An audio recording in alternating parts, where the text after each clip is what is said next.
Welcome to the 48 Rules of Retirement. We are now out of the sex rules and into the retirement rules that feature exercise of the body and the brain, which helps with the aforementioned sex rules. Today we explore Retirement Rule 34. Take a small step. Regular exercise to maintain a basic level of fitness is essential to enjoy anything, even sex. It's fit people who are more likely to try the demanding positions detailed in the Kama Sutra. The ancient Indian Hindu text considered the standard work on human sexual behavior in Sanskrit literature. I recommend the lotus and bullfrog positions, however, be careful that you don't croak. In the old days, people didn't have to purchase gym memberships or expensive exercise equipment. The rural lifestyle was demanding enough. You have been exposed to remarkable stories about your grandparents' exploits and how far they had to walk to school, sometimes barefoot and often after they had done the morning chores. As people moved into cities, the need for fitness increased and spurred such professions as undertaker, cardiac surgeon, stretcher bearer, ambulance attendant, 911 operator and such. There are two types of exercise. One is called anaerobic.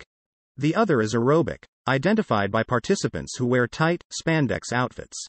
Besides sweat, they discovered exercise releases ingredients such as lactic acid and endorphins, great terms to work into serious conversations with retired friends. Say, Bob, how is your endorphin level today? Lactic acid is the painful item that encourages your muscles to cry out in agony, mercy. Mercy, please stop. Endorphins are the opposite. They allow blissful joggers to ignore the pooling lactic acid, creating beatific if not robotic smiles. Walking should be a compulsory subject in schools, nursery, elementary, secondary, post-secondary and correctional. Walking is an essential lifetime skill. I walk 2 or 3 times per day to make coffee and soon after, to visit the washroom. It's great exercise for your kidneys. Coroner, during an autopsy of a prolific coffee drinker. Wow, look at the set of kidneys on this dude. When I walk, I exercise my legs, lungs, mind and spirit. It helps to have somewhere pleasant to walk. Today, there was hardly a soul in sight during my walk except for an octogenarian who stared at my struggle to navigate a slight gradient. Watching my Everest like a scent of asphalt, he shouted, "That's good for you. I should know. I'm a doctor." Then he trotted off downhill in a 2-step shuffle, accompanied by his wife and their tiny dog. The neat thing about walking is that once you get warmed up, a natural rhythm sets in, and soon the mind wanders all over the landscape like Wordsworth's Lonely Cloud. During my walk, everything looks clean, even sparse in spots. Squirrels hop from oak to elm. Boisterous jays and sparrows flit through the air. Grass grows a luscious green. Mr. Rogers would readily concur that it's a beautiful day in the neighborhood.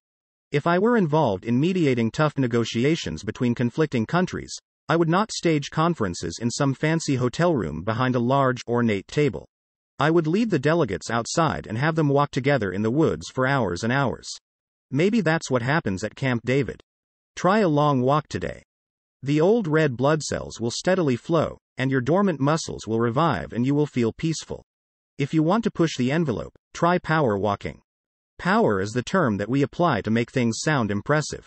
Power walking actually means going faster and not smiling. Today's retirement affirmation. I wake up today with strength in my heart, clarity in my mind, zest in my spirit and a bladder that cannot be denied. Get ready for retirement rule number 35, soon to come. Thanks for watching.